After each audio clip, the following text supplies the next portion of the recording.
Así que este libro, narrado de pe a pa por mí, la pasé muy bien haciéndolo. Y bueno, está en varias plataformas, y la verdad la mejor manera de apoyar este libro es bajándolo, ¿no? Y bueno, también el libro físico, desde luego. Yo lo leí cuando salió y le comentaba, la primera vez que salió, le comentaba a Miriam que yo estaba mucho más joven, o sea, 13 años de experiencia, y en estos últimos años hemos vivido años de perro, o sea, cada año vale por 6. Entonces, y he tenido experiencias fuertes que me han hecho entender mejor de qué va este libro, ¿no? Es un libro de la memoria, un libro del lenguaje, un libro de los padres, un libro de la familia, de los deseos, de la culpa. Escribí unos cuantos renglones, pero como siempre, más bien me voy a dirigir a ustedes platicando. Antonio Muñoz Molina dice en algún texto que la memoria es la máquina de inventar. Y yo añadiría que la memoria también es la patria de la infancia. Y la infancia, una de las cosas que más nos acerca a la infancia y que nos permite recordarlos, y que Miriam lo dice en el libro, es el lenguaje. Por lo tanto, el lenguaje modela, ya que el lenguaje nos es transmitido en nuestra infancia, modela nuestra relación con el mundo. Por ahí hay también en el libro una parte en la que se habla de los idiomas que están a punto de desaparecer, y que explica que cuando un idioma desaparece, desaparece una forma de ver el mundo, desaparece una forma de relacionarse con el mundo, un matiz de la experiencia que está modelado no solo por la historia, sino por la geografía. Entonces, cada vez que se pierde un idioma es una pérdida enorme, porque se pierde historia, se pierde espíritu y se pierde una concepción del mundo. En Tela de Cebolla, Miriam, que es poeta y novelista, ha construido un libro proustiano, porque va en busca del tiempo perdido, del tiempo de la infancia, pero también es un libro que va en busca de un lenguaje que tiene muy pocos hablantes, que es el ladino. Y el ladino, que tiene tanta historia en sí mismo, no atesora cualquier historia.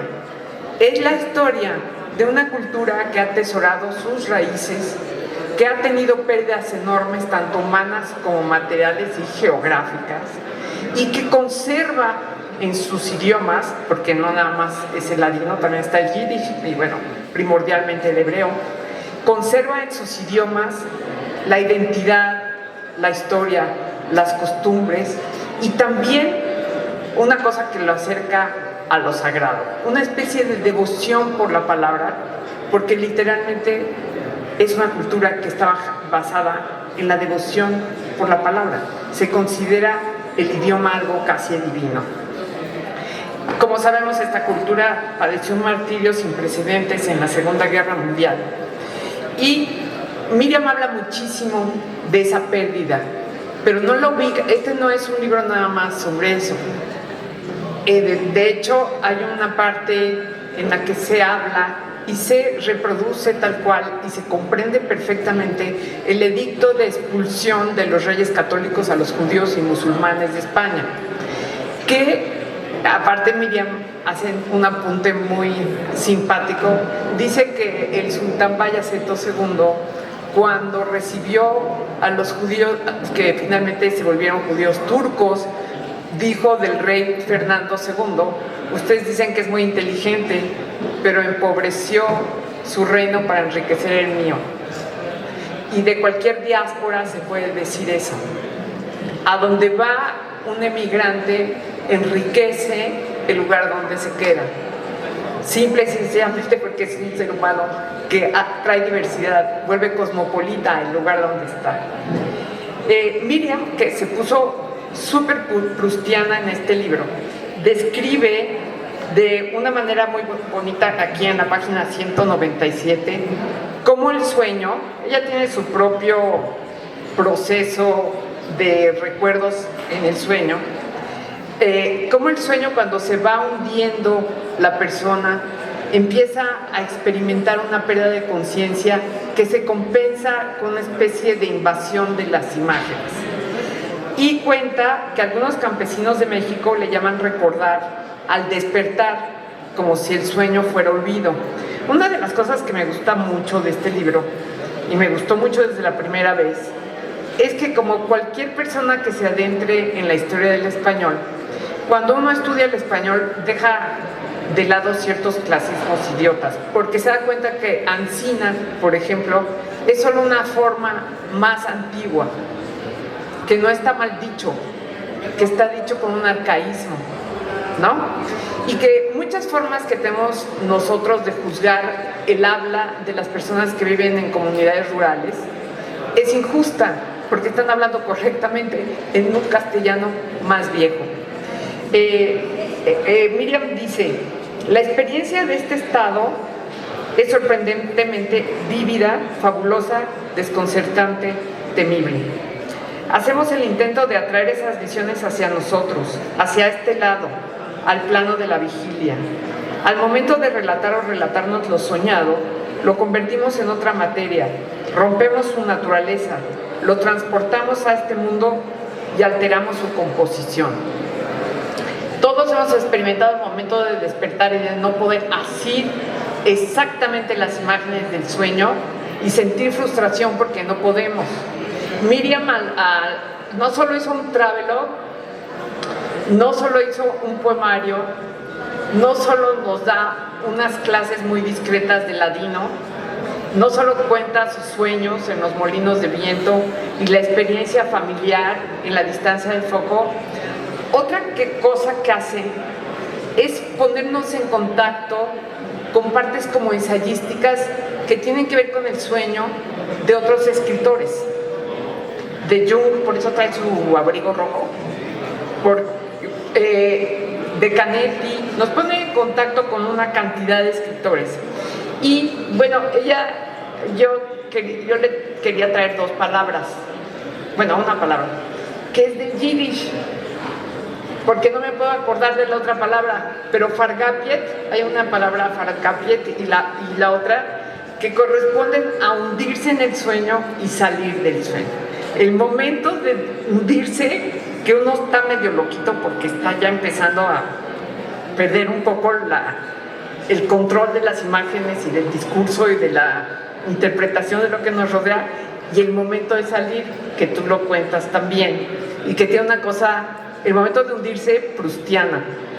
Miriam habla de muchas cosas que le atraen a la infancia, que hacen que los recuerdos tengan una especie de solidez, de cosa asible, pero muchas de esas cosas que ella nos pone como si fueran pistas, vienen de sueños, son diálogos, pero con diálogos que tienen una lógica espiritual grandísima, con su abuela Victoria, que es una especie de bruja, ¿no? Pero que al mismo tiempo que la molesta, la asusta, la carga de culpa, porque le dice: tú mataste a tu papá, tú mataste a todo el mundo, cuando la verdad es que la pobre cuenta que estaba disfrazada de pollo cuando empezó a avecinarse la peor tragedia de su infancia, ¿no? Era una niñita chiquita, y la abuela Victoria la carga con un montón de frustraciones que tiene ella. Hay libros que nos persiguen en el tiempo, como si supieran que están escritos para nosotros, libros que nos leen. Tela de cebolla es uno de ellos. Me ha seguido hasta esta noche. Lo leí en efecto cuando apareció hace 13 años y me pareció una historia magnífica de merecidos reconocimientos. Lo he leído otra vez y ahora simple y sencillamente me ha hechizado. No exagero. Se trata de un viaje al origen que nos recuerda que en el pasado se encuentra el destino.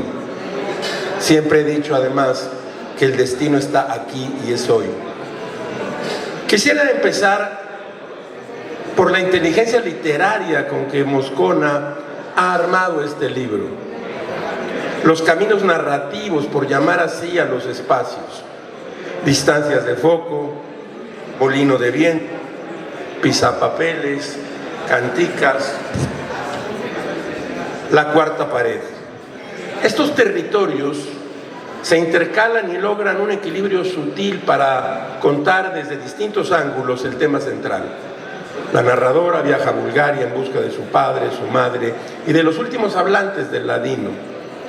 En la historia de este libro está perfectamente explicado qué es el ladino, quiénes son los sefarditas, pero quiero abundar un poco y consulté algunos diccionarios y algún libro y traje esto que está dentro del libro, pero que quiero compartirles. Utilizamos el término sefardí para referirnos a los descendientes de los judíos expulsados, tal y como bien nos ha explicado Verónica, de la península ibérica a finales de la Edad Media, que en su diáspora formaron comunidades en diversos países de Europa, el Mediterráneo Oriental y el norte de África. Puede considerarse que la diáspora sefardí empieza ya a finales del siglo XV, cuando la oleada de asaltos a juderías y matanzas de 1391 y las subsiguientes conversiones forzadas impulsaron al exilio a un cierto número de judíos que se refugiaron mayoritariamente en las comunidades judías que ya existían en el norte de África.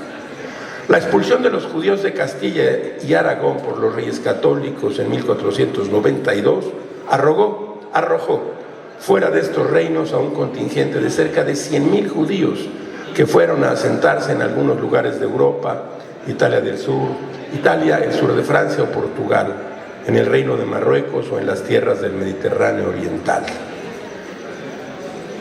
A raíz del matrimonio del rey don Manuel I de Portugal con la infanta Isabel de Castilla, hija de los reyes católicos, en 1496 se decretó entonces la expulsión de los judíos de Portugal, que al final no se ejecutó directamente.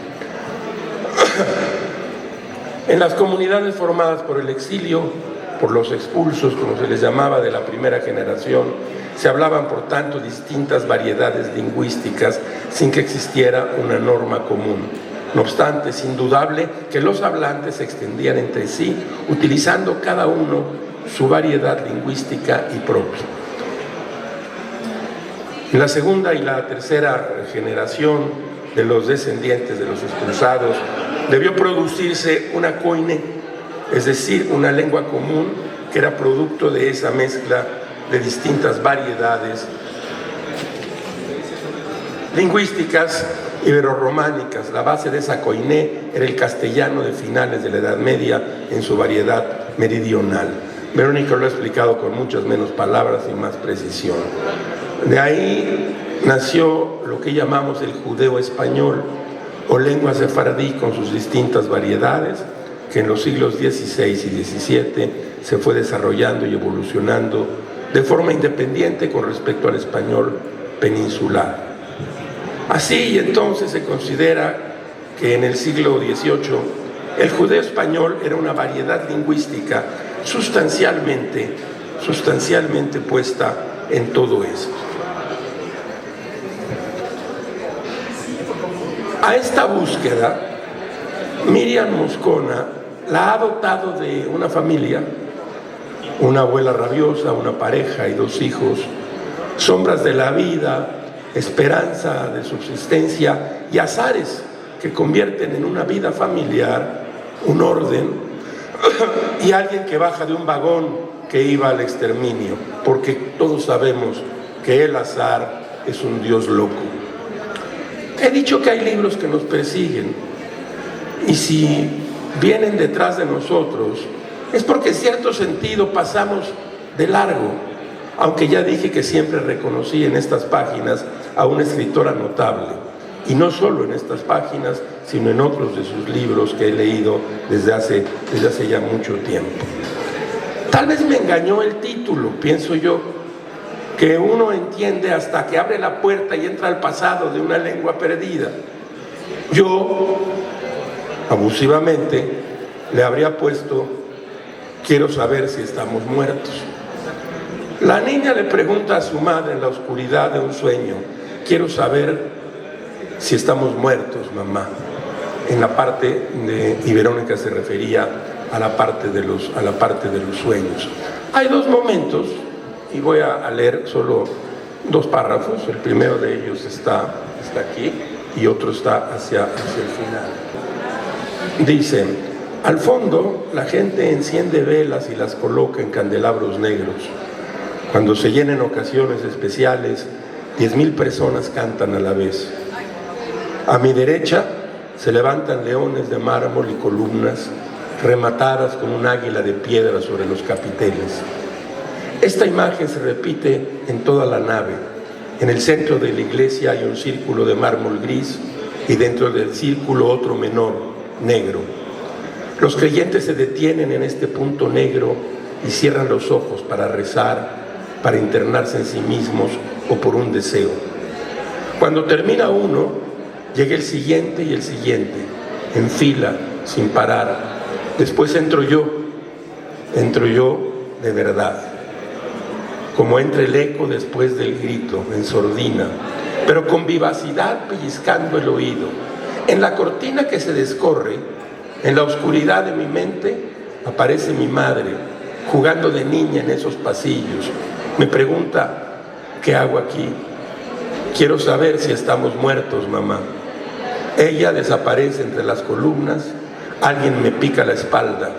Antes de moverme del punto mágico, hago una oración y repito: quiero saber si estamos muertos. Y hacia el cierre del libro hay un párrafo que, digamos, complementa y le da un círculo a todo esto. Dice la narradora, una narradora muy parecida a quien hoy nos acompaña aquí vestida de rojo: cuando me convertí en una lectora, y no es algo que realmente ocurrió en mi infancia, encontré el testimonio de Kafka sobre su familia. Ya había olvidado que al morir su abuelo materno, obligaron a su madre, una niñita de 6 años, a agarrar los dedos de los pies del cadáver y a pedir perdón por cualquier ofensa que hubiera podido infligirle. Con esa imagen me duermo y, claro, el sueño me orilla a la cama de mi difunta. Solo que allí no soy niña, soy la mujer de ahora, y mi abuela está echada, muerta, pero aún mantiene cierto acceso al lenguaje. El libro, este libro, de verdad, está absolutamente lleno de párrafos tan notables, repleto, diría yo, de párrafos tan notables como este que acabo de leerles.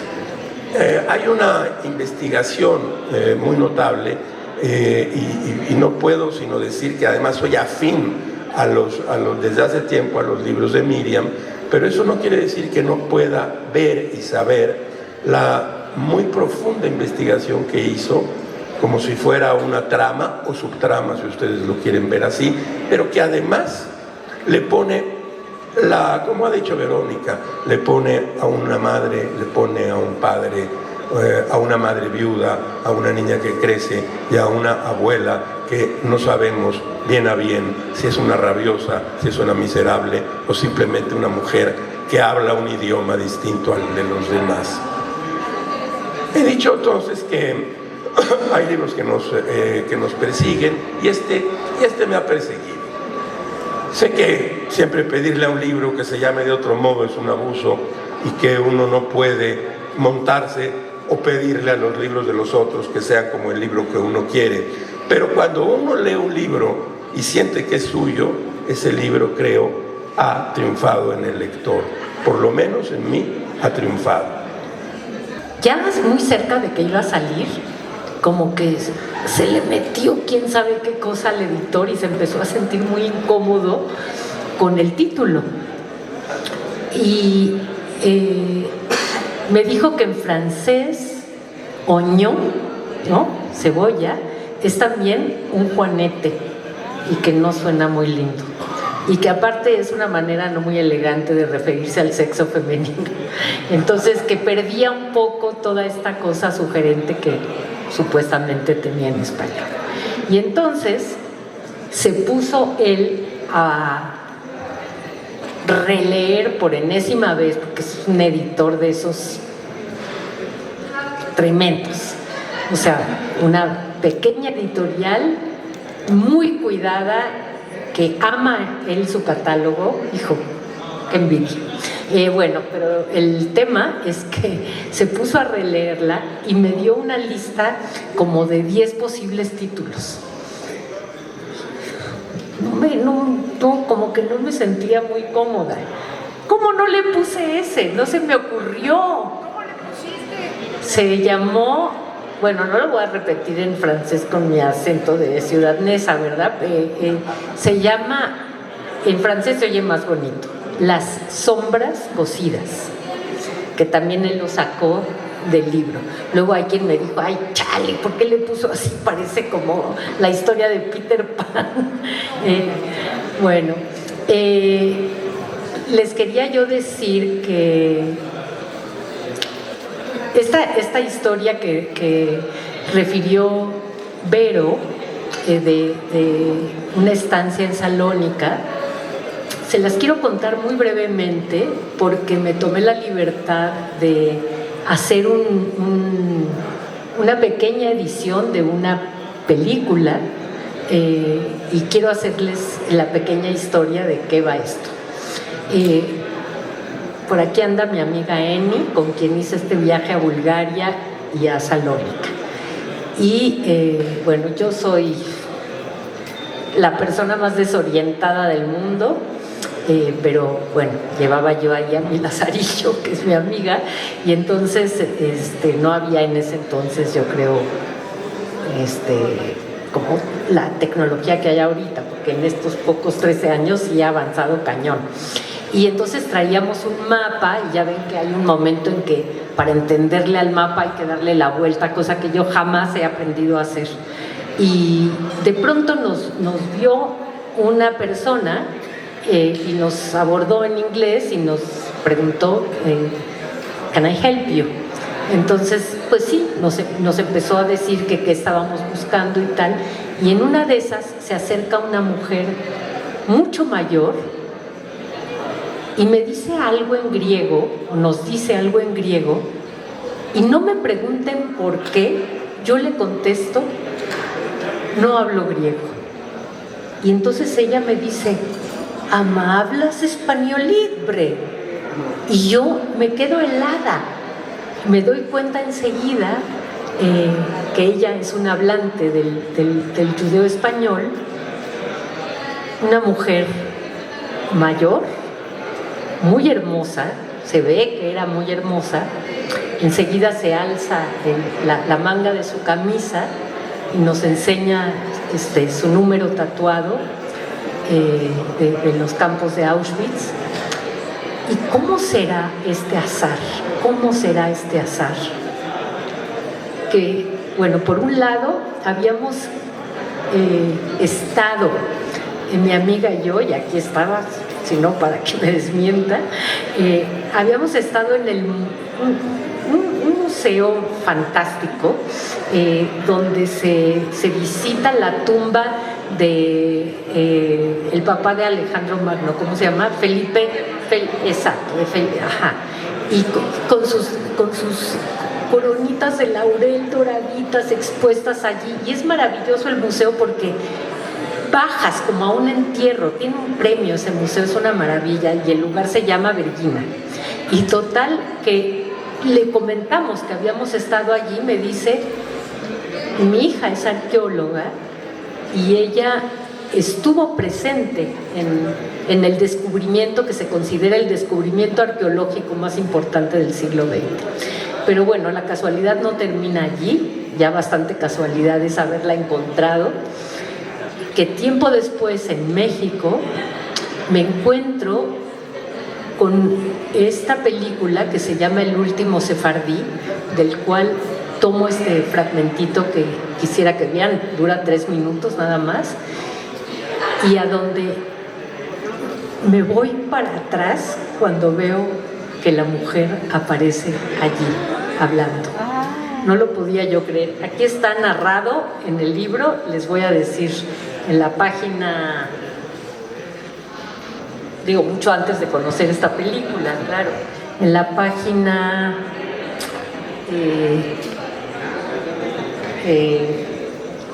aquí yo sí puse banderitas porque si no me vuelvo loca. En la página 107 del libro. ¿Saben? El libro también está ficcionado. O sea, es un libro, odio cuando me dicen que sí es autoficción y les agradezco a los dos que no hayan sacado el terminito, porque entonces, bueno, Proust también es autoficción, ¿no? Pero Proust, en todo caso, sí hay un Marcel, que es que tiene el nombre, ¿no? El autor y el personaje coinciden en el nombre, mientras que en Tela de Cebolla la narradora, ni la niña ni la adulta tienen un nombre. ¿Pero qué? ¿A dónde iba yo con esto típico de mi síndrome de déficit de atención, que ya me fui a Júpiter? Sí, el tema es algo que me pasó en una lectura. Estaba yo leyendo en un congreso en Alemania y el público era hispano, ¿no? Y de pronto, todavía era un manuscrito, el libro no existía, ¿no? Yo todavía estaba como en estas cosas de prueba y error, ¿no? Leyendo apenas tímidamente algún fragmento sin saber, ¿no?, qué onda. Y de pronto, después de esta lectura, se acerca un señor y viene y me dice que me quiere pedir perdón. Y yo, ¿por qué? O sea, yo pensé que algo que me había pisado, no sé. Y me dijo que él es un hombre de Toledo y que no me acuerdo qué palabras usó. Y después me dijo, usted está haciendo un libro y yo le quiero preguntar si conoce una historia. Y es la historia de la canción que iban cantando los judíos sefardíes en los campos de exterminio, formados, digamos, hacia su muerte, pero iban cantando una canción, porque hasta en el momento de su muerte, el aglutinante era la lengua. En este fragmentito se cuenta un poco esa historia y se termina con esta increíble mujer. Entonces, no sé quién me va a ayudar a arrancar esto, pero hasta yo también lo quiero ver. Nos demanda, comment ça va, debes absolutamente responder ça va, porque si respondes no, ça ne va pas, es una velá, un problema muy grande, preto, muy negro. Voy a aclarar la situación por vosotros. Allora, ça va, no, ça ne va pas. Ah, ¿y de qué no estás bueno? Me caí de las escaleras. Ah, ¿y en cuál escalera te caíste? En las escaleras de mi casa. Ah, ¿y en qué casa? ¿La de París o la de Nice? La de París. Ah, ¿no estabas en Nice? No, estaba en París. ¿Y de qué estabas en París? Tenía de escapar un hecho. ¿Y qué hecho tenías de urgente en París? Debía de arreglar un problema. Ah, ¿y qué problema tenías? Y Ancina, Raymond DeVos, nos rodeaba una hora entera. El uno está sufriendo de dolor y el número dos no está ni sintiendo las respuestas. Primero porque esto todo no le interesa. Dunque, amigos, cuando encontrás uno en la calle, es mejor de decir que todo está bueno, ça va. Si no, no es capaz por 2 horas y el otro ni siente lo que dices y se lo va a olvidar todo lo que contates en 2 puntos y vuestras angustias vos quedarán en la tripa.